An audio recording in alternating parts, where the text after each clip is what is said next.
Hello everyone, I'm Dr. Beatrice Hippolyte and this is your world.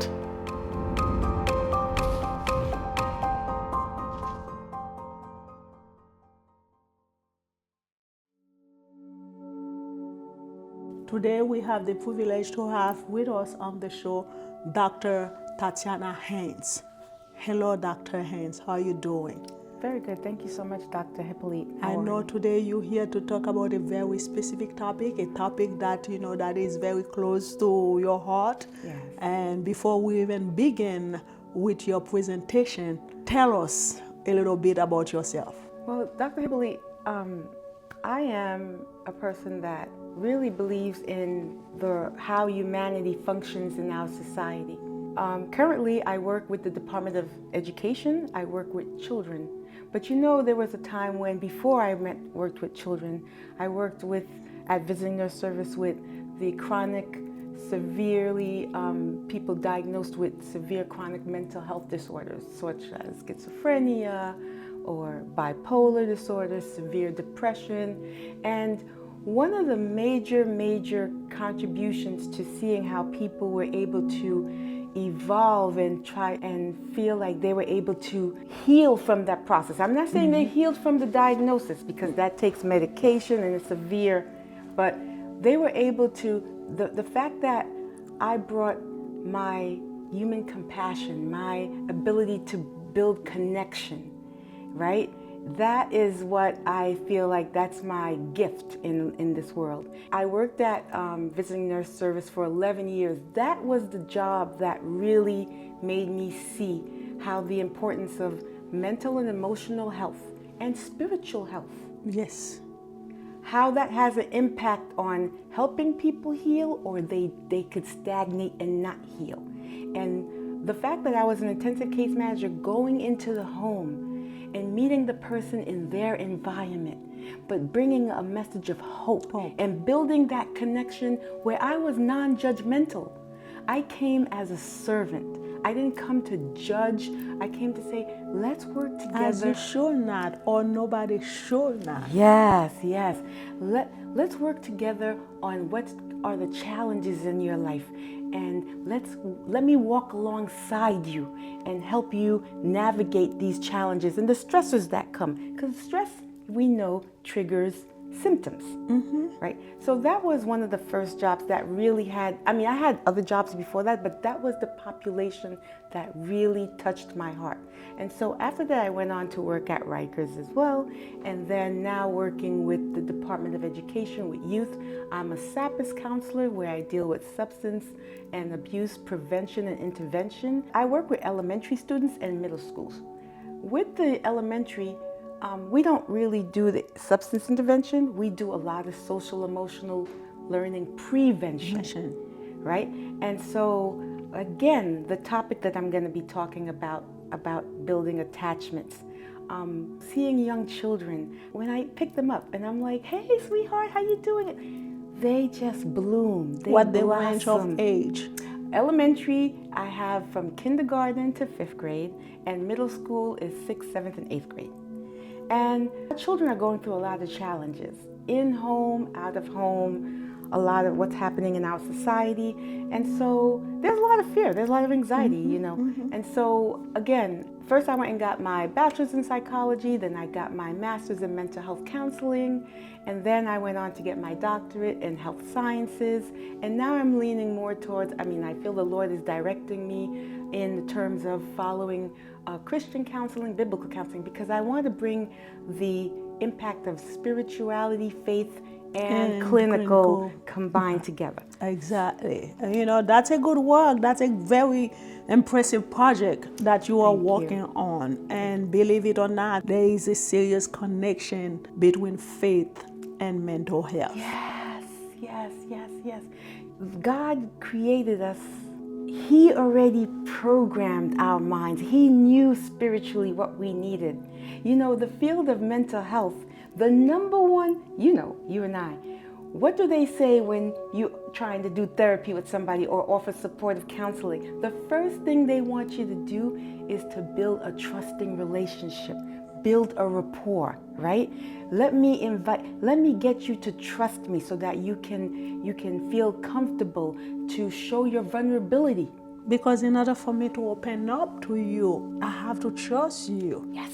Because it's like whatever that I'm gonna share with you, I wanna make sure that, hey, not only you're not gonna judge me, but you're not gonna go around and spread my story to everybody that you can possibly spread that story to. So that's why, trust becomes such a valid or significant component into that process. Yes, and mental health is all about mental health professional, the psychologist, the psychiatrist, the social worker, everybody. The foundation is building a rapport, building a trusting relationship. Let me interact with you. And so this is why I brought this topic today about attachment styles and relational trauma. Because in my field of work, all these years, my experience, one of the major contributions that I've seen that impacts the mental, emotional, and spiritual health of a person, a relational health of a person, is the lack of attachment that took place in childhood, okay? And so I really want to talk about how I see that when that person, I always would ask, like, oh, how is home life?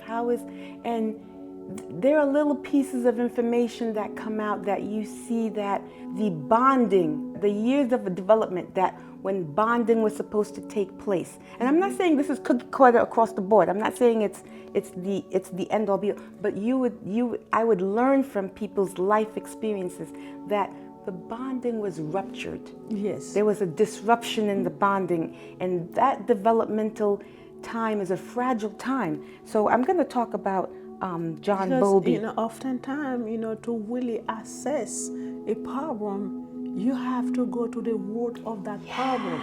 Yes.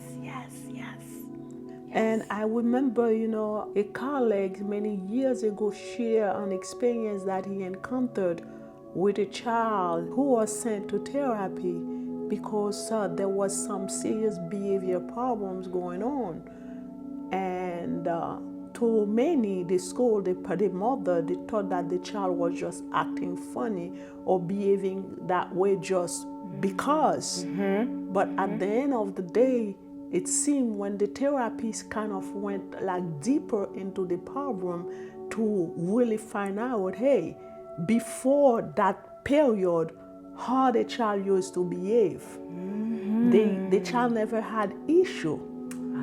Never, not even once. Yes. And so the problem started, maybe for 3 or 4 weeks. And during that period of time, when the therapist went and dig digger, so to find out during that period, the mother and the father, there was a breakup between those two. Now he's that child who used to live with 2 parents. Yes. And for 4 weeks, the father was out of the house. And the father used to be the one who will pick her from school and drop her to school. Yes. And before I even know it, the mother brought a brand new person into her life. So now the child was dealing with a lot. Yes. The transition of not having her father in her life, in living under the same roof as her, was a challenge. But to bring a brand new person, now that she's like kind of like what's obligated or required to call father, while she was already missing her own biological father, a father that she trusted in, a father that she loves, and she knows that her father loves her back. Not having that, that's a loss. So it's like, being grieving. a child, I don't know how old the child was at that time, but being a child, that was a great loss. For her to deal with, and not knowing how to manipulate or to navigate through that situation. So she was just acting out. Absolutely. So the behavior was just like a cry, for help. She's expressing the pain. So that's a good topic. And you know what? Hey, I'm ready, and I'm pretty sure my viewers are ready to hear what you have for us. So you have our ears. Oh, thank you so much, Dr. Hippolyte, because talking about that experience of this child, this is what really speaks to my heart that I see. It's almost like humanity is bleeding, right? Because this is a wound that it can be healed, it can be worked through, but people don't, like that little child, they don't even realize that they're dealing with, they need to grieve that loss, they need to grieve that separation, right? And society doesn't like to talk about loss and grief and death. It's like you lost somebody, come back to work 2 weeks later. You're at work. Oh, how are you? People even want to ask, how are you dealing with the loss? But I'm okay, I'm all right. But they kind of want, it's better if you put the mask on. So, losing attachments, losing relationships is something that we really should put more in the forefront. And so I'm going to talk about John Bowlby, who I love, who is the one that established the attachment theory. Mm-hmm. And based on this extensive research, John Bowlby discovered that, again, like I said, when the emotional bond with the parent or the caregiver was disrupted, or if the bonding was a style that was insecure, that child or that person interprets that bond as they bring that as part of their identity. Mm-hmm. Based on the style of relationship, based on the attachment style, the way that the parent and the caregiver relates to you and I growing up, we then see the world based on that experience. That's how we form our world. That's how we make meaning in life. And so a child, when they're born, they are not, according to Bowlby, we are naturally pre-programmed to attach to the parent, to the caregiver.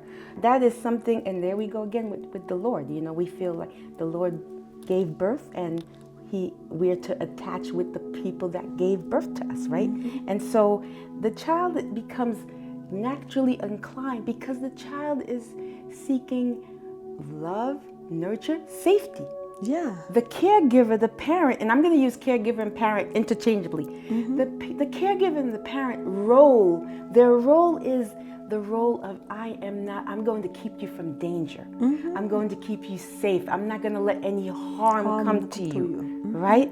And so that child is automatically, running to mommy, running to daddy, running to the caregiver, because you're my refuge. Like the Bible says, you're my strong tower. Like when we are overwhelmed, even in Psalm 61, the scripture says, I'm so overwhelmed. Lord, I'm overwhelmed. I'm running. In Psalm 4 too, I'm running, attend to my cry. I'm running to you. You're my refuge. You're my strength. You're my tower of safety. So the child, automatically, we're pre-programmed. All humans, we're pre-programmed to seek our adult for that type of safety. And I'm glad that you mentioned that.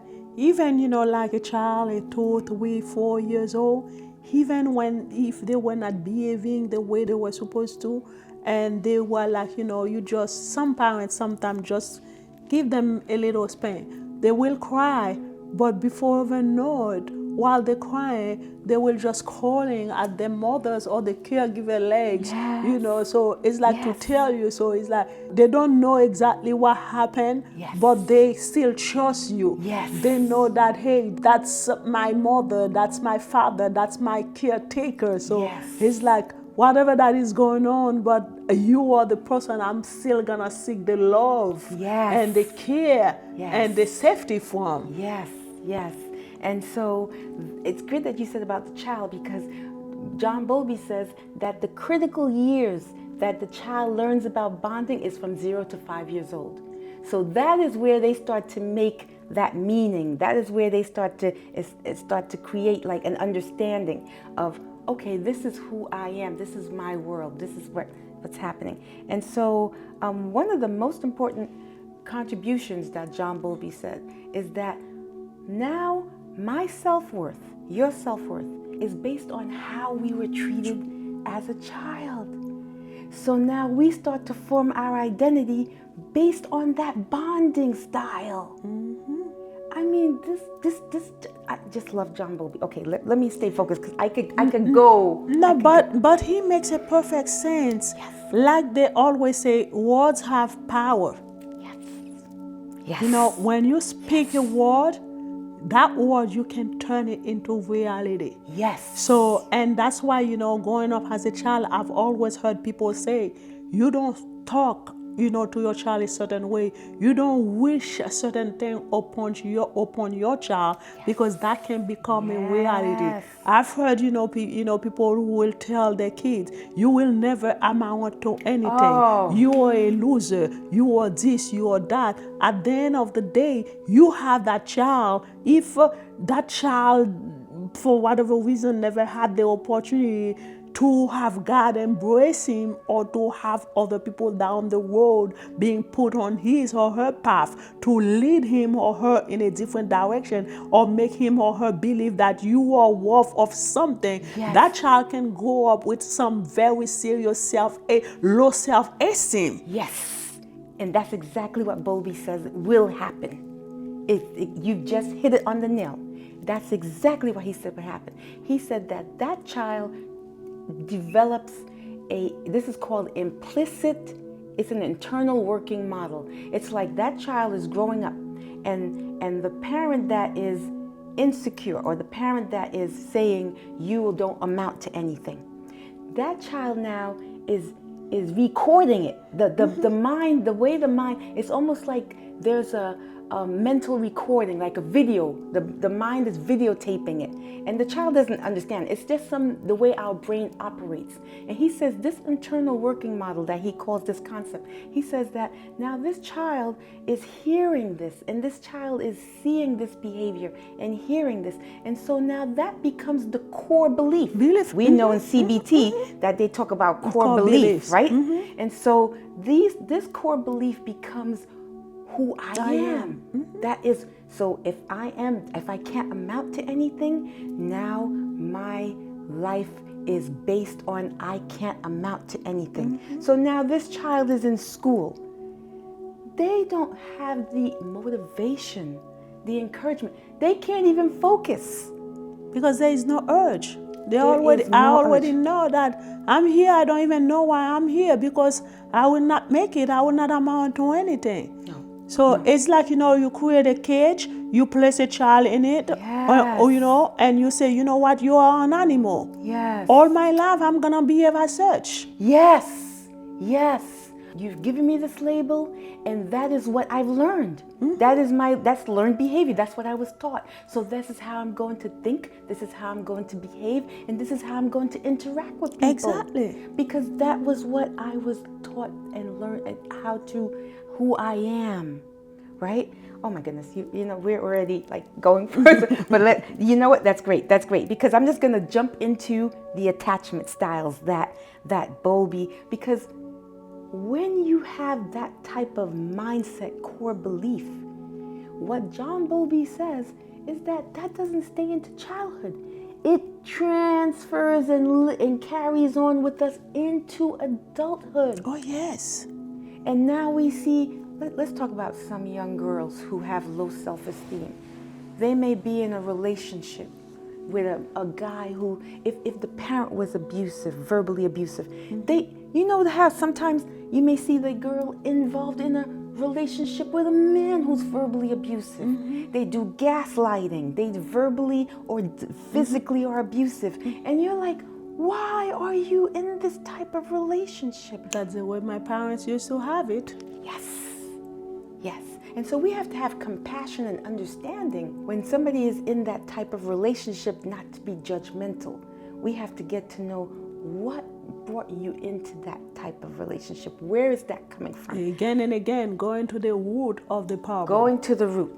And so let's talk about the 4 attachment styles that John Bowlby talks about. I just love, love, love, love. The first attachment style he talks about is the secure attachment style. And I'm going to be looking at my notes because I want to make sure that your viewers have accurate information. So, and my listeners too, because the show is being heard on Amazon Music, Spotify, Buzzsprout, and Apple Music, and so on and so forth. I have about 12 different channels where the show is being heard. So. Okay, well then we are so thankful for our viewers and our listeners. And listen, we are not coming with a spirit of condemnation here. we are coming with a spirit of hope. We want the viewers and listeners to know that there's hope and healing in relational Yes. trauma. Yes. And it is not your fault. You don't walk around with that self-blame mentality. Because, and not to blame your parents neither, because they didn't know either. Yes. When you don't know better, you cannot know better. Maya Angelou said that. Yes, yes. And the Bible says that Jesus said, my people perish due to lack of knowledge. So we don't want anybody getting angry at their parent, retaliating. As a matter of fact, you have compassion. You say, wow, my parent didn't understand either. And maybe their parent, your grandparent. This is like a generational pattern, relational style that is passed down from generation to generation. And sometimes, it's like certain challenges that your parents put you through. You have to ask God for that strength and willingness and capability to kind of like pass by. Yes. And push yourself. Yes. And I remember when I came out with my book, there is a chapter that I titled The Badly Unwrapped Gift from my father. And I know if my father didn't push me or didn't treat me the way that he treated me, I would never have that willingness, that urge to further, educate myself. Yes. Because all he wanted to me, it was like after 12th grade, that was the end. But, so because, hey, God probably had better plans for me. And I had better plans for myself. Yes. And I knew that God only used my father to donate the sperm to my mother to conceive me. But at the end of the day, it was not up to my father to write the chapters of my life. My life was given to me as a gift by God. And I had to take care of that life. Yes, yes. And he called you in your mother's womb. You already were chosen to succeed. Already chosen. The enemy put people in our lives and situations to break us down. But when you stayed connected to God, he brought you from that tomb, that grave. And he said, Jeremiah 29, I got plans for you. Plans for you to thrive. And that's what we want our viewers and listeners to know. It's not a mistake that you're hearing this message today. Because God has plans for you. And so you are not the only person that's been scarred and wounded by relational trauma. So let me talk about the first attachment style. There's 4 attachment styles. One is secure. The second one is anxious avoidant. The third is anxious ambivalent.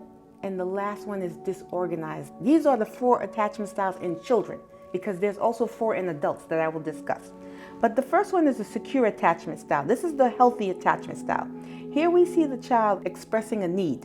You could see it's an emotional need or behavioral need. The child is crying. Maybe the child's crying because they're hungry, or they're wet. And so this child crying, here it is, the parent and caregiver approaches the child. They nurture the child. They pick, you see that they pick up the child. What's the matter, sweetheart? Oh, and they rock the child. They check the child's need. Let me change the diaper. What's the matter? They soothe the child. We see lovingness is taking place. We see nurturing is taking place.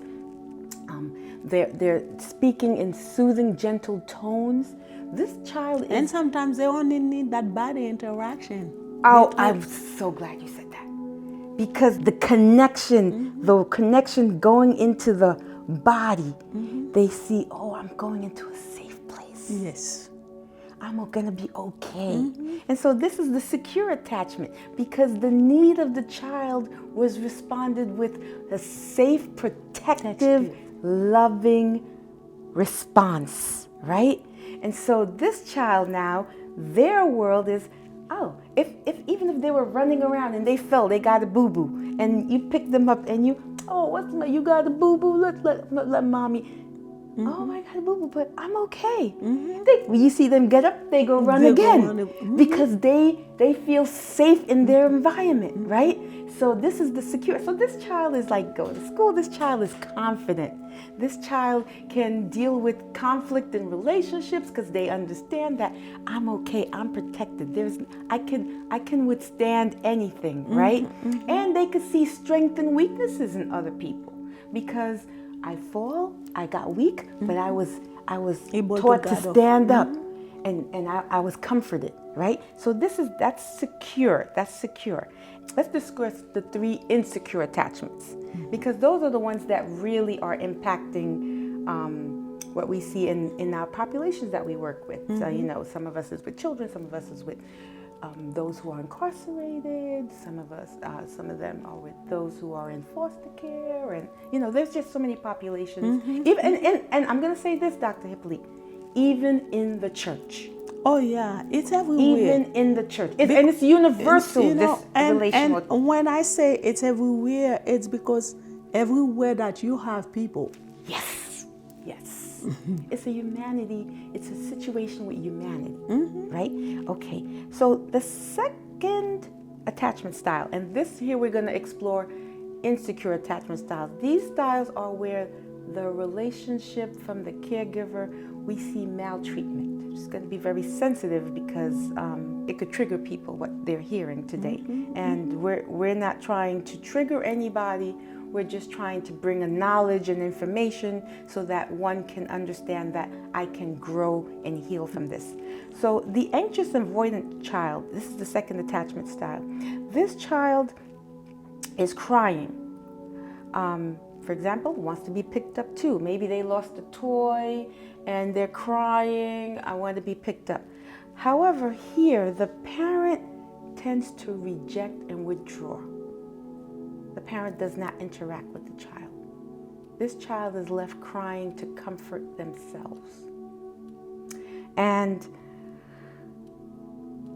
with that no interaction, as a result, this child is learning that I can't even express my need. I can't express my pain. I might as well not even speak about my emotions. So I'm going to shut it off. I'm going to cut it off. I'm going to shut down. I remember reading a book when in undergrad. I don't even know who the author was, but it was a psychologist who said, kids, can be great manipulators as well, even when they are little. Yes. And if you know that, the child was fed, the child is not wet, the child, sometimes they just want to be pampered. When it's time for them to sleep, you put them in that crib or the bed. So they have to sleep because it's sleeping time. But some of them will not stay in there to sleep. They want you to carry them. And that man said that it's okay if you let them cry for a while. It doesn't mean that you don't love them. You're not trying to create a bond or some type of attachment with them. Yes. But at the same talking, it's the boundaries has to be set. Yes. Even at a very early age. Yes, yes. And that's why it's so important to have the secure attachment.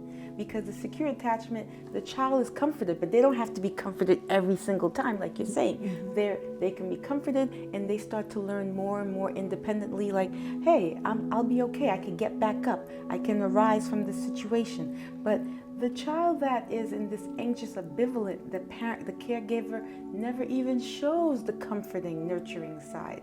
So now this child is left in a world, in an environment, in a household that, is anybody there that cares about me? Does anybody see me? Does anybody hear me?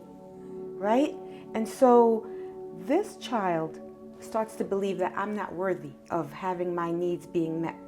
So if I'm not worthy, then I'm going to stop asking for needs to be fulfilled. One of the things that John Bowlby talked about is that child creates like a blueprint. There's a blueprint created. And that blueprint is, like engineers, like they do, they have a blueprints, right? Like, so inside our brain, we create a blueprint. And the blueprint is like when I cry, I don't have anybody to meet my needs. So let me just stay quiet. Let me just stay inside and not say anything. And that child down the road can grow up to internalize everything because from a very young age, that's what she or he learned. Yes, yes. And so here is my identity being formed right now, that I don't ask for any help. I don't ask for needs being met. So, and we'll see how this person starts to relate as an adult. But this child will not ask for any needs, and they will actually even you'll see that child in the playground. If somebody is like, can I play with you? No, we don't want to play with you. They'll go and sit by themselves, or they'll just stay by themselves. Like, I don't even want to ask to be played with. So I'm not worthy for you to even play with you in the playground. You see, this is how it becomes ingrained. So we going on to the next. The anxious ambivalent. This is a third type of insecure attachment style. And this caregiver, the child is crying, but this caregiver gives mixed emotional signals. They do nurture, oh, okay, you're right, okay, sometimes when you cry, but sometimes when you cry, they don't pay you no mind. They're unavailable, they're distracted. So here I am, if I'm showing you that I'm nurturing you, and I'm comforting you, and you talked about that book. So this is where it has to be it could be a slippery slope. It has to be like there always has to be a balance. So I'm crying. I don't have I'm feeling a little bit like insecure, because you comfort me sometimes. I'm coming to you as the child, but now I'm in pain, but you don't see me. I don't exist. I'm busy right now. I'm unavailable. Could you leave me alone? Like, go away. Go play. Get out of here. See, that tone, that's a mixed message. Because it's one thing to say, sweetheart, mommy is busy right now. Can we talk about it later? Yes. That's the secure. That's different. But the parent that's like, what do you want? Why are you? Get out of my face.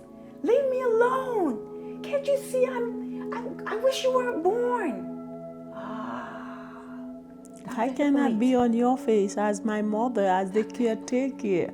It's very and painful. It's hard to live on that without dealing with some serious trauma. Yes, but the parent themselves are dealing with something. They're dealing with a challenge, and they don't know what to do. They're in a crisis, or they're having a situation, and they don't know what to do with the child because they themselves they have unresolved trauma, unresolved issues. And unfortunately, before we even started a relationship, they didn't know the importance of solved that issue prior getting into not a relationship or building a family on their own. Yes. Because it's like whatever unresolved issues that you had in your own life, growing up as a child, and you bring that into your parenting style.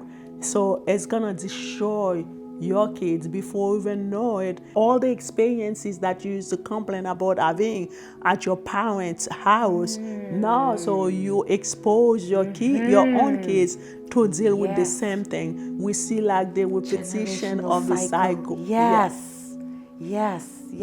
And psychologists, the research shows that sometimes even in the womb, the child's attachment to the parent, if the mother is going through some type of crisis or trauma, the child already starts to pick up on that that trauma. Their environment is not safe. So that's why you see some babies can come out, they're very, very needy, crying all the time, colic, because perhaps that the mom had a difficult pregnancy or things was challenging. We don't know. This is where the cycle starts to begin, the generational cycle, the pattern, right? Like you said. And so now this anxious, ambivalent child who is trying to, sometimes the caregiver is, okay, I see you, I'll help you. And then sometimes, leave me alone, get away, shut up. this person now, this child, they will seek contact from people, but then they'll pull away. They'll seek and they'll pull away.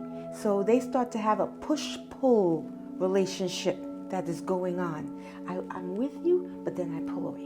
I'm with you and I pull away. And that's because of that mixed signal that they learned from the parent, right? That anxious ambivalent. Their emotions go up and down between negative and positive. It shifts quickly.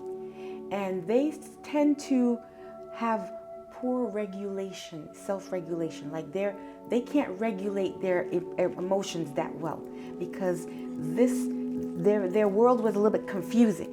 So their emotions are very in a confused state. So they can go high or low. And their body... I often heard people who are not professional in the field of psychiatry, mental health, or social work to call them like, oh, this or that person, she or he has bipolar. Ah, yes. And that's not necessarily bipolar. It's That's what I said. That's yes. what I said. People who not, who Yes. not a professional in Yes. the field, because we Yes. have people who not professional in the field who tend to diagnose people whenever they feel like. Yes, yes. Even with children, sometimes a kid comes in and they're like, oh, this child has ADHD. This child has ADD. But sometimes the kid can't focus. It's not because they have ADHD or ADD. They can't focus because maybe There is something There's going on chaos at in the home. It's home. chaos in their home. Yes. Mommy and daddy are fighting every day, or sometimes they know they will be going home and there won't be nobody, so they will be left with a grandma who probably legally blind. So and Yes. now they need assistance from mommy or daddy, and those people are not available for them. And Yes. knowing that so and so, my friend, they have the father, the mother available, Thank you. and Yes. they feel that hey, their friends are being loved because Comparison. compared to them. So believe it or not, while children, we may treat them or see them as children, but always understand that they have feelings, concerns, Yes. and Yes. everything. So they have worries too. Yes, yes, and they don't know how to express that worry. So they're the little girl that you was talking about that just starts acting out and behaving. Except know the difference, when to spoil, when to correct and discipline, and know that hey, when we have a child who is being just a manipulator. Yes. So yes, yes. And that's why parenting is not easy. No. Because you have to discern all of these parts of your child's character, right?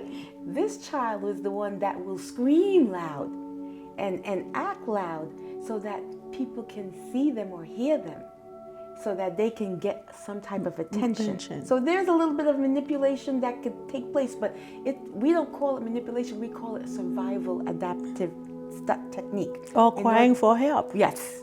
This is the adaptive way that I had to learn to get some type of recognition that I'm alive, I'm a human being. Because it's always been that way for me. Yes. So if I don't put my foot down, so if I don't cry out loud, my voice will not be heard. Will not be heard. So sometimes now they have to even start to do this with their parent. They start to exaggerate. I need you to exaggerate something that could be minor. They exaggerate it so that they could get the attention of the parent. But that parent you don't know which signal. It's almost like I don't want to say Jekyll and Hyde, but you don't know which face of your parent you're going to receive that day. That's a lot of inconsistency. Yeah. And so now that child has a hard time. They're very dysregulated. They can't regulate their emotions. And when you're not being consistent, that's a very bad approach. Yes. To raise children. Very bad approach. Very, very bad. Because that child doesn't have a solid foundation.